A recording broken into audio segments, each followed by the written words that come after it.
15 juko hitande ujunnaji ɗiɗi no gasidi ɗi yonti kumpital mine ɗemgal pular koni hen sifori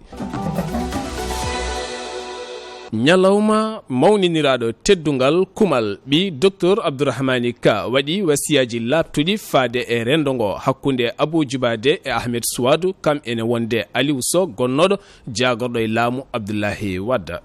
mawninama nyalawma lorgol leɗɗe e nder commune mo barkeji ha tenti noon lekki kahi ene wondi kadi e leɗɗe goɗɗe pattuɗe ko wayno ɓultotode ɗacce e kala saaha ɓe kolliti noon wonande leɗɗe kahe ko leɗɗe jiɗɗe diƴƴe no feewi kono kadi yiddeɓe ko wurtinde leɗɗe e nder laddeli Sénégal.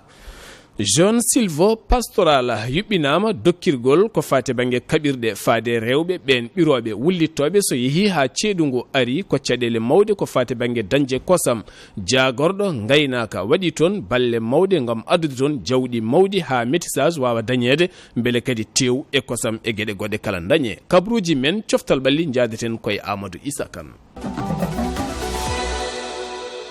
Musidɓe tedduɓe on calminama on juurama on jettama on ñagama duwawu moni kala inde mum e yettode mum ɗo woni e no woniri kala no mbirnoɗen e gardidi kabaruuji men gartaten koye ñalawma kumal ngal kumal noon teddinira ɗum ko ceerno Madani Tall nonne kadi halifaɓe diine e aada kame dawri yankoɓe kala teskama toon kadi galle mawɗo leydi o tigui rigui taw ganda humanteno ko ɓi docteur Abdourahmani Ka woni Khalidou Abdourahmani Ka e oɗon ñalawma noon teskama toon wasiyaji labtuɗi Abou Djibade arti e wasiyade rendo ngo kala nde nangodirta tamodira gona neɗɗo goto Ahmed Suudu kañumne arti e wasiyade yimɓeɓe ko fate banggue suudu men SAS kame darde docteur Abdourahmani Ka e hollirde yimɓeɓe yo nangodir ɓe jiɗodira ko nden mbawaten dañde gollal paayo dingal kono ne kadi Aliou Sow gonnoɗo jagorɗo e laamu Abdoulahi Wadda arti e wasiyade yimɓeɓe e holliti wonande kamɓe dawriyankoɓe kala koɓe neɗɗo goto koni woni Sénégal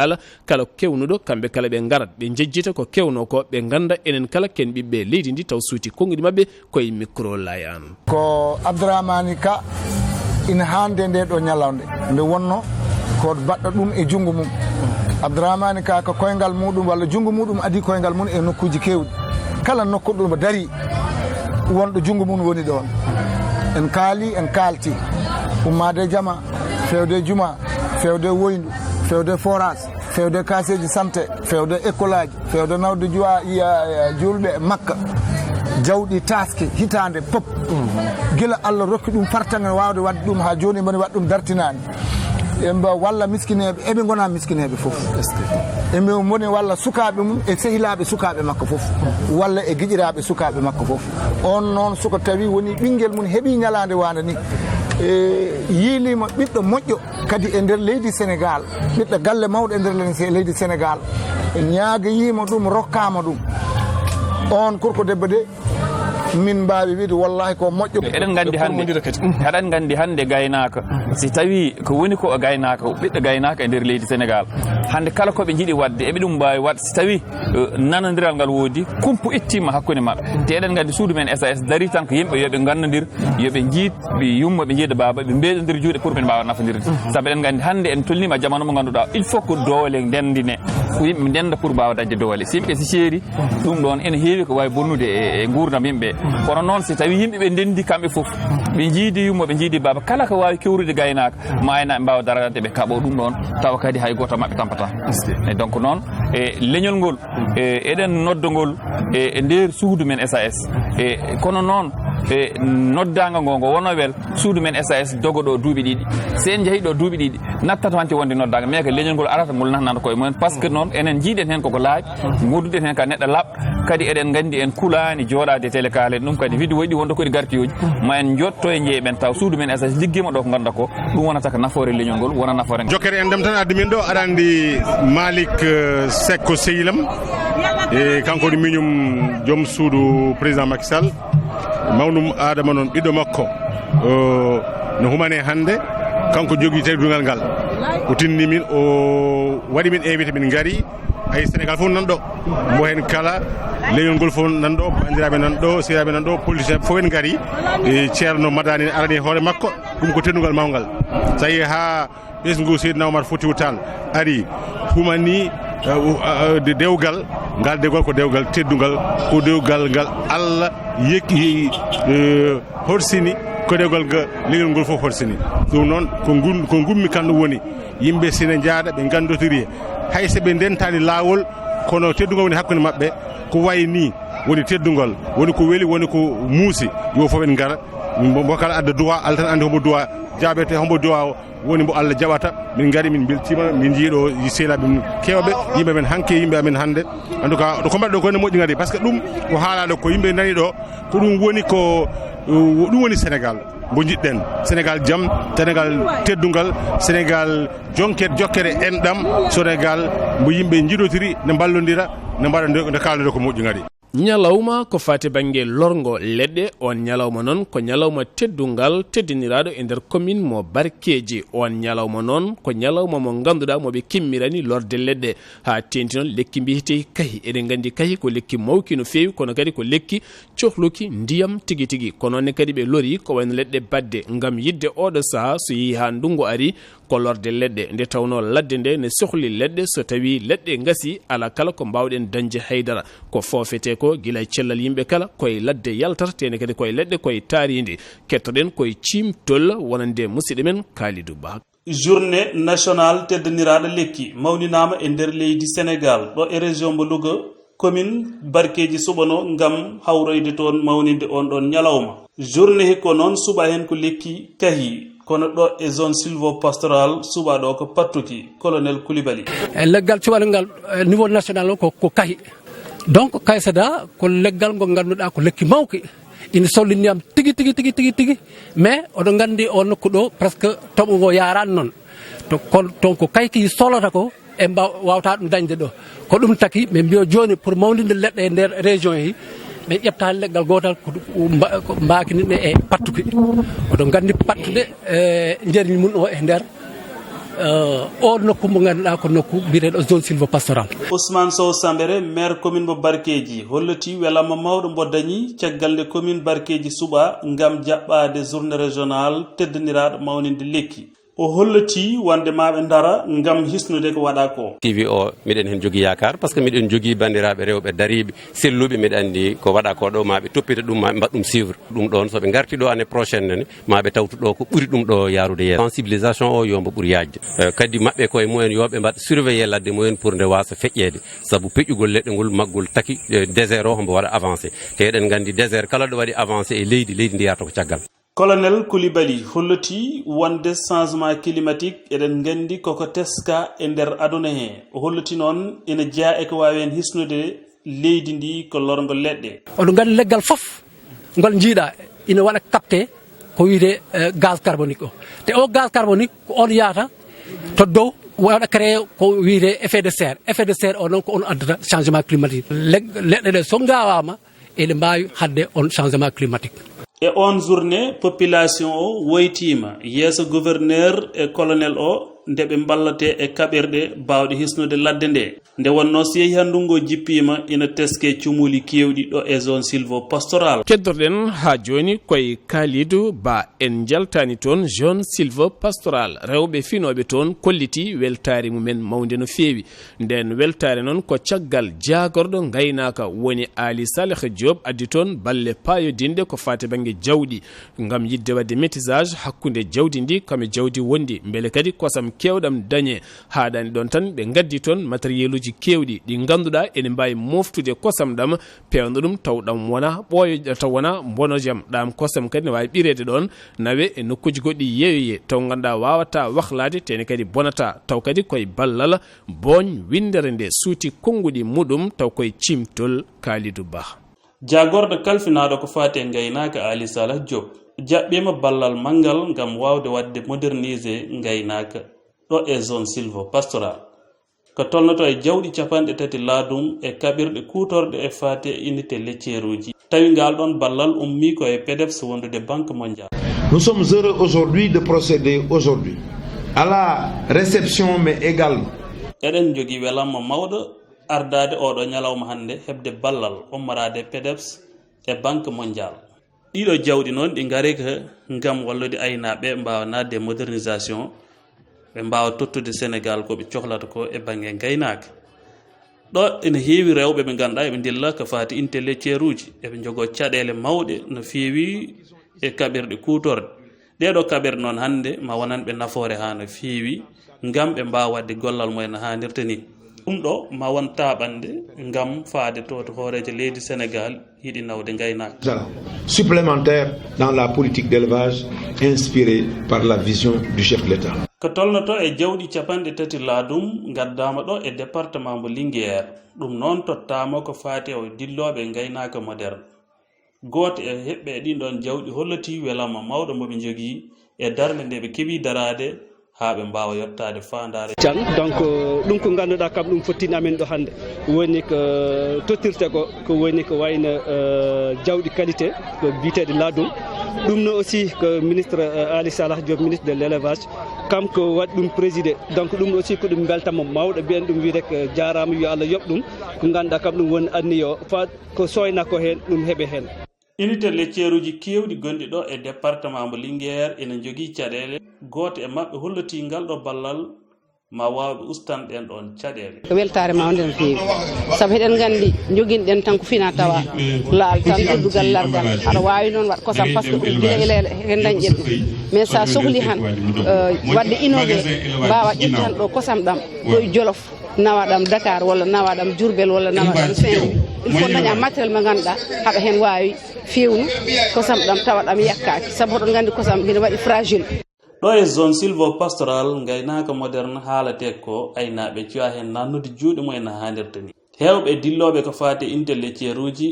kolloti wonde satu ceeɗo o kosam ɗam no ngakka ha no feewi kono oɗo saaha ndungu mo gonɗen kocce ɗe no keewi caɗele mawɗe ɓe jogui gam wawde hisnude ɗen ɗon kocce nde wonnoɓe ngala kaɓirɗe ɗe ɓe mbawata hisnirde ɗam ɗon kosam wallidde aynaɓe wallidde nehoɓe jawdi dariyindi ko ɗum woni ko yuɓɓina toon to commune mo yang yuɓɓini ɗum noon ko biyeteɗo Mouhamed Sam Mamadou Sow kanko Sam Mamadou Sow noon ɓe dokkiri toon ko fate banggue awɗele taw ko awɗele huuɗo gam remde huuɗo ngo ganduɗa wawde jamnude ɗen daabeje ha daabeje ɗe mbawa wurde nde tawno neɗɗo remirta gawri walla remira guerte walla goɗɗum ni en wawi remirde noon huuɗo taw ganduɗa ko huuɗo mbat ko artam ha wonana jamde moƴƴe wonande jawdi ndi taw suuti konngudi makko kanko Sam Mamadou Sow koye micro Kalidou Ba. hande ko ñalawma mbo adiɗo waɗatno lancement pour forum mo ganduɗa hoore maka pour ndema pour nguura jawdi on ɗon forum noon adiɗi ene wonduno hen e hande e sous préfet mbo Yaya maire mbo Yaya en jetta partenaire uji men ko wayno SOS fin ko wayno PEDEPS ko wayno agronome vétérinaire et sans frontière ɓe ganduɗa e PRAPS en ɓe ganduɗa hoore ma ɓe gaddi ballal mumen pour aynaɓe mbawa waɗ feere beele maɓe dañ nguura jawdi hande o siko wi'ama e nder plan Sénégal émergent ko aynaɓe leydi Sénégal poti tutto leydi koni sohli e tew koni sohli e kosam ala e sago ɗum sa yiɗi ɗum waɗa mbaɗa maîtriser nguura jawdi ndi wadde maîtriser nguura jawdi noon duuɓi jawtuɗi wonko poti en hen jangguin nde corona ari nde en jii caɗele godaɗe ɗe nde gueruji mbaɗe nder aduna he gueruji mawɗi en jii caɗele bawɗe heɓtade yimɓe e jamde nde wadde hande o ɗum waɗi adit wi ma arɗo waɗa lancé wallita rewɓe ɓe ganduɗa hoore maɓɓini e nder nokku ko taari ko Yaya pour ɓe mbawa wat ndema on ɗon ndema ɓe mbawa hen dañ koɓe gurniri jawdi mumen so waktu codgol jamde yonti ɓe ettene ɓe jamna jawdi mumen ɓe daña hen kosam ɓe gadda ɓe jeeya e centre collecte mbo Yaya ɗum ƴette ɗum nawe dar ɗum waɗe transformé ɗum nawane consommateur uji foti ɓe waɗa consommé par ce que leydi ndi noon enen potindi tottu koni sohli ko tew e kosam ɓe tawno ko ɗum woni miijo nga ganduɗa hoore makka kanko nawrat lesdi yeeso ɗum woni tumnorgal men plan Sénégal émergent ko ɗum woni ko gandanɗa hoore ma hande aynaɓe leydi Sénégal ko kamɓe poti tottude leydi ndi konde sohli ko tewi e kosam mais pour ɗum dañe ala e sago nguura jawdi wooda caggal jaltugol aduna gonnoɗo khalifa mo lobbudu woni Cheikh Tali Bouya khalifa mo lobbudu caggal jaltugol mum aduna khalifa kesso biyeteɗo Aliou Ndiaye woni Cheikh Aliou Ndiaye khalifa kesso toɗɗaɗo suuti konngol mum gadigol ngol konngol gadigol ngol wo suuti wo holliti jangde ne moƴƴi kono neɗɗo so maayi Allah subhanahu wa ta'ala namdottakoma jangde ma namdotoɗa ko golle ma moƴƴe o wasima yimɓeɓe faade golle moƴƴe moni kala ɗo woni nde moƴƴata moƴƴina e golle mum kanko khalifa taw kadi suuti konngudi makko ko Amadou Ka ko mbiɗa ko wadde o wi ko mbimi ko koko noon ko noon sabu iblis ɓuri nelaɗo Allah juut alluwa ɓuri nelaɗo Allah juutde alluwal isi noon nelaka kono noon nelaka jomiraɗo wi'ani woman ñaqra sey monon ñaqra wi'ani woman ñaqra wi'ani woman ñaqra wi ko woman ñamal o wi'ani woman yaqra o wi ko woman ya'mal hono te yowmal qiyamati o wi yowmal qiyamati wona jangde nafata toon nafata toon ko jobdi yoɓete noon ko liggi noon yoɓete ko liggi noon eyyi tinne liggo ɗon ko moƴƴi tinnoɗon liggano ɗon koye mon eyyi ko ɗum moƴƴi o wi ɗum woni ko moƴƴi on wiyete ko sir sarse o mo Allah waɗi on o wi sir sarse o mo Allah waɗi on masalan kadi mum ɗiɗi haɗi kadi mum ɗeɗe haɗi a jamiroji mum ɗeɗe yamiri muɗum ɗeɗe yamiri ndara ɗon hen ɓuri wel Allah maccuɗo mum ɓuri wel Allah e maccuɗo mum fof ko waɗandi ɗum ko wi'i ko hina hen tego fu ara tego kala ko ene hen fawone arta fawo hen eyyi ɗum woni woppude kadi mum ɗi ɗum ɗon noon woni accude kadi mum wadde jamiroje mum ɗe kala ko maccuɗo mum waɗi ɓuri ɗum wela maccuɗo hen ko wadde ko wi ko ɗum woni wadde ko yamira woppude ko haɗa koɓe mbiyata comme tisalul lamri woccitina bunna hayye ɗum ɓurani Allah maccuɗo mum yo Allah yeɗ en ɗum yeɗa ɗum kala julɗo Allah bijahi nabi sallallahu alaihi wasallam heɓanade laawol battowol 97 wadde ziyara taw ganduɗa on ziyara noon ko ziyara bowɗo waɗede to rumde batu mawɗo noon waɗi toon to guet arɗo noon ɗowi oɗon batu ko sous-préfet kokki sous-préfet kokki kam ɗowi oɗon batu taw kadi koye tawtorede maire waɗi koto mairie to kanko maire Tali Bouya Ba wo suuti toon konngoli makko e artude ñalawma o no yiɓɓinirte e hikka noɓe jogori yarude ni taw suuti konngoli makko koye micro Amadou Ka en mbaɗatno ɗo CLD wondude comité organisation o gardogol ceerno Ahmadou porte parole o chef de village o hande kay hilifaɓe diine ɓe ahbabou Alpha Ousmane fof ɓe jooɗi e presse o ɓe mbahtana ɓe ƴeewa hono ɓe mbaɗata ha ziyara o rewa lawol donc chef de village o wonde comité organisation ɓe jottinani amen ɓataki khalifa o ko faate e ko sohlate ko e ñalde he e yimɓe mbahtani hen noon ko faate ndiyam ɗam on ɗum waɗata haɗum yona surtout ndiyam belɗam donc ko faate cellal hene hono yimɓe mbaɗata hande kay santé daro toon pour cellal yimɓe ngal ko faate affaire hydraulique hono ndiyam waɗata mbiɗen haɗam immoto ko faate sécurité ne faate eaux et forêt en leɗɗe ɗe ko sohlate ko ɗum fof ɗum waktanama ɗo faate affaire laaɓal ne ma ñalɗe guutol mbaɗ toon service d'hygiène maɓe garɓe pompe wuro ngo ɗum fof ɗum rentini ɗum waktane ɗum lelnama hen ɗum fof hode ɗum waɗate hoɓe mbaɗata ɗum hon ɗum waɗrate pour si en jottima ñalande nde wona ñalande mawde ñalande teddude sabu ko mawɗo tedduɗo waɗantede en ɗon ñalande e pour tongude dal ɗum wonɗo waktan o ko hono mbaɗaten ha ziyara o ɓuura rew lawol ko waɗɗi ko laamu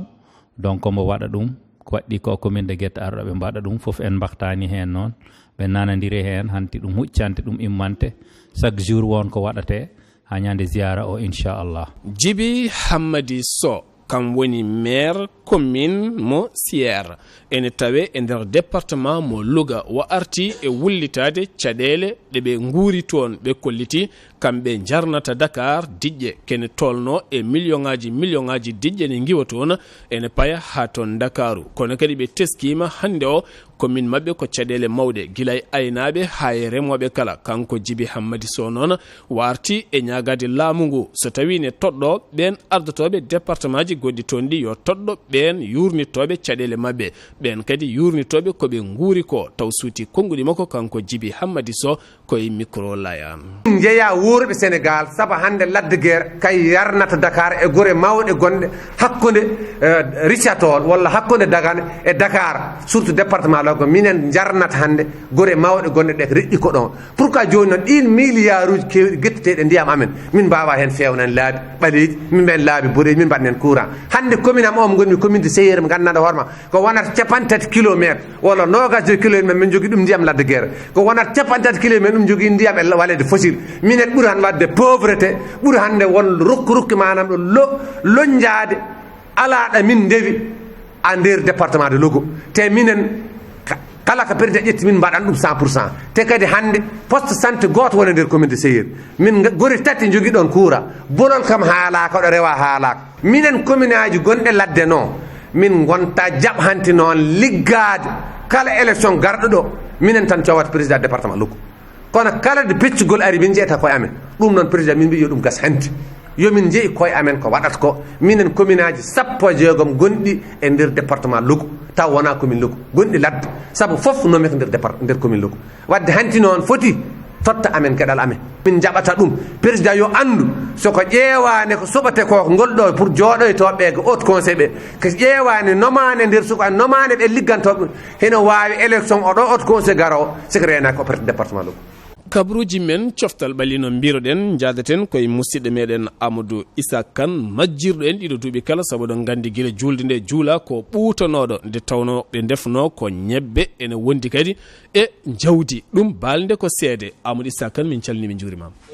Ceerno Abdoulaye en calmini en juurima saɗa wiya noon ko wayno Oumar Ba en Malick Ba en e Aliou Balde jooɗiɗo en o ɓe beltoto saabu ɗum aɗa andi ñebbe ɗe ko kamɓe ɗalta ɗum toon to cuuɗi meɗen Matam en calminiɓe kadi en mbi kadi mbaari millema. Alhamdulillah ɓayda feeñi tan ɓuuto o iwi maɗa ɗum no min jetti Allah min tini ko babaɓe jarnuma falƴel nden dañƴa jaam seeɗa. Amadou Issa Kane ko joguenoɗa men ko fate banggue coftal ɓalli. eyyi ceerno Abdoulaye no mbiɗa ni assalamu aleykum wa rahmatullah taala wa barakatu windere nde fo en calmini ɗumen ha toon ndulumaji Dembe e Funeɓe coftal ɓalli hande ɓuuri tenkinde hande ko phase national mo ONCAV woni fukoyguel mo ganduɗa ene rendini e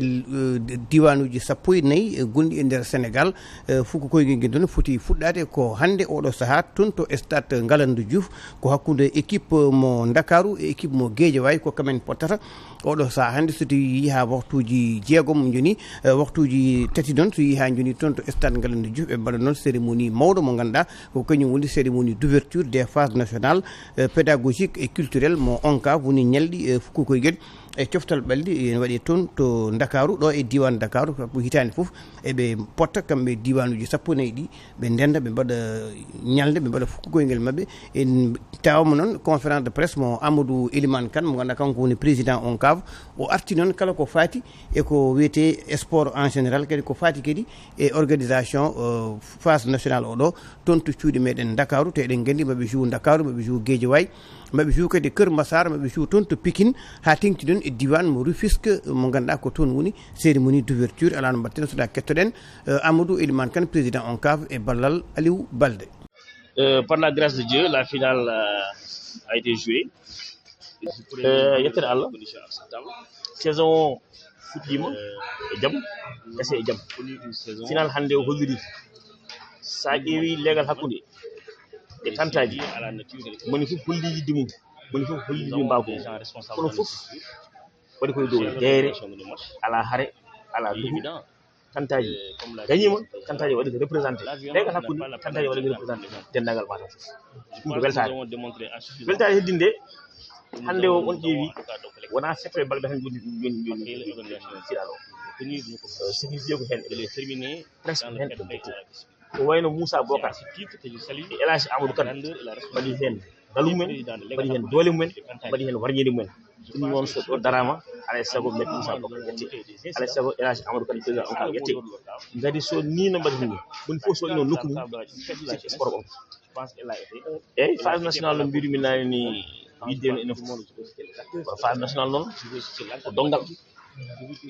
ne heewi wiyede noon wullago jamma tay ko ONCAV wawi ko ñagade yo Matam wat abrité phase kono caggal ɗum ene noddi jibinande Matam fof renda wonda haɓere wotere haɓere nde noon noddi ko ASC ji noddi ko collectivité locale uji noddi ko responsable uji politique ɗi noddi ko ɗanniyankoɓe noddi ko responsable uji politique ɗi garen mbaɗen haɓɓere mbaɗen jungo woto on ɗen tan mbaɗen phase et le contenu du cahier de charge c'est notamment les infrastructures sportives je pense que nous en disposons caggal noon nde kettiɗen Amadou Elimane Kane e ballodiral Aliou Balde mo ganduɗa kanko no caméraman diano toon ceerno Abdoulaye Sarr ha joni en gartatɗe Amadou Kane mo ganduɗa kanko woni président ONCAV o holliri noon hikka ko wayno caɗele ko fati e kareɗi ɗum foof mo battu hen hakkille no fewi saabu ɗum ɓuuraka yiɗede ɗum noon ene waɗe e fukko koyguel saabu ɗum fukko koyguel koko rendini yimɓe beele mbawa yewtude kadi mbawa wadde pijirloji ha joni en kettoto Amadou Elimane Kane e ballugol Aliou Balde. erago salminde bandiraɓe foof ñaagade Allah yo Allah wallu en taweɗen e jaam e cellal mbeɗa ñaagui Allah kala gummotoɗo to wawi ummade foof yo arɗo e jaam tawen ɗo e jaam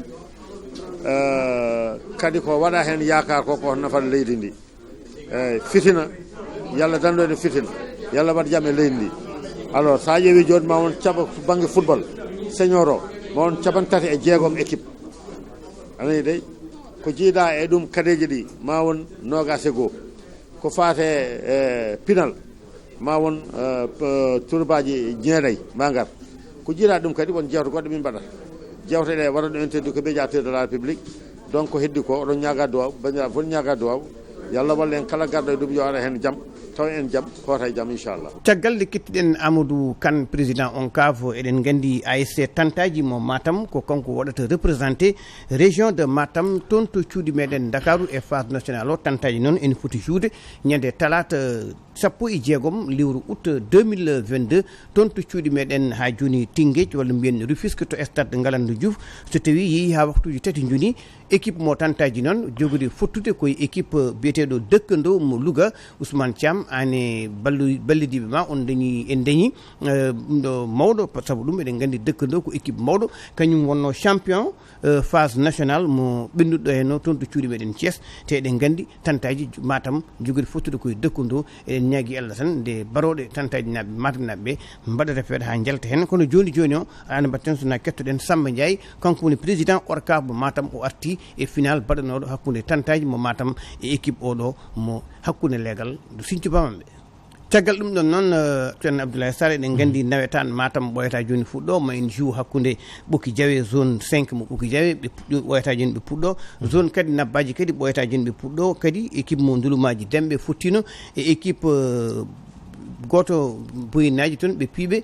4-0 ko match amical wonno kono eɗen gandi ɓoyata kamɓe ɓe puɗɗo nawetan Matam kadi ene faadi puɗɗo nawetan muɗum kono ha joni ɓe jogui caɗele hakkude mabɓe e autorité administrative wi ko so tawi caɗeɗi ɗi ene lutti wadde toon to diwan mo Matam kamɓe ɓe mbawata hokkude yamirore mabɓe ɓe weele ɓe joue toon e stade régional mo Matam ha joni joni ɓe ɓe pooɗe luure ɓe pamodira to kono yiyama ene gasa ɓoyata ɓe pamodira Abdoulaye Sarr en jaltat diwan Sénégal payen caggal leydi coupe du monde 2022 aɗa andi jogorno fuɗɗade ko ñande nogas e goho lewru novembre Sénégal fonno fottude e équipe oto biyeteɗo Qatar kañum woni pays organisateur kono noon FIFA holliri wonde ɗum ɗon koko wayli saabu ɗum sa ƴeewi oɗo saha hande ko équipe mo Équateur jogori fottude e équipe oɗo biyeteɗo Qatar holko saabi ɗum noon saabu eɗen gandi Qatar ko kañum jogori jaɓɓade pijirloji ɗi toon to coupe du monde 2022 yiyama noon équipe mabɓe o so tawi fettani match d'ouverture ma wat ko ngakkini hen seeɗa saabu ɗum Sénégal fonno fottude koye Qatar kono yiyama oɗo saha Sénégal fottata koye Hollande ñande 24 lewru novembre eɗen ñaagui kadi Allah baroɗe ɓe mbawa wadde koɓe mbanno ko e coupe d' Afrique des nations ɓe mbawa dañde hen ndam cekkitotoɗen ko final super coupe ligue des champions Real de Madrid mo Karim Benzema ko kanko hawi équipe biyeteɗo Francfort to Allemagne 2-0 Paris Saint-Germain ko kañum hawi équipe oɗo biyeteɗo Nantes par 4-0 biuji nayyi e hay batte toon to cuuɗi meɗen Israël ha joni woni super coupe de France eɗen jottori noon oɗo saaha baroɗe men jouwoɓe e championnat ji Sénégal ɗi jouwoɓe e championnat ji France ɗi ko wayno Sadio Mané en ko wayno Idrissa Gana Gueye en eɗen ñaguiɗeɓe Allah moƴƴere beele kadi ɓe mbawa kadi yuɓɓinde golle ɗe haaɓe mbawa dañde hen ndam ceerno Abdoulaye Sarr so weeli Allah kono mbiɗa andi annene ɗo gonɗa ɗo mbiɗa andi mboɗo softi aɗa softi seeɗa kadi sabu yangue wajiɓe komin ñaɓe tewto mino koye min goni koye yangue kawam ko bisimilla Amadou Issa Kane golle ma jooɗi peewi amin gandi kuuɓo hikka ko ndulmaji demi nawata ndulmaji demɓe ɗum ala fo ɗo ɗum tagadema noon wi non no wiide haalni kam wi kam mo andi kam équipe ndulmaji ko no darrorini eɗen ñaguiniɓe Allah vraiment ɓe mbaɗa un parcours honorable haaɓe mbawa yaltude hen machallah musidɓe tedduɓe ɗum ɗo henno wonno komin gaddanno moon altine hannde aadi men so jomiraɗo haaji ko saaha goɗɗo ɗo e ndeɗo jaam jogomi jogo moɗon.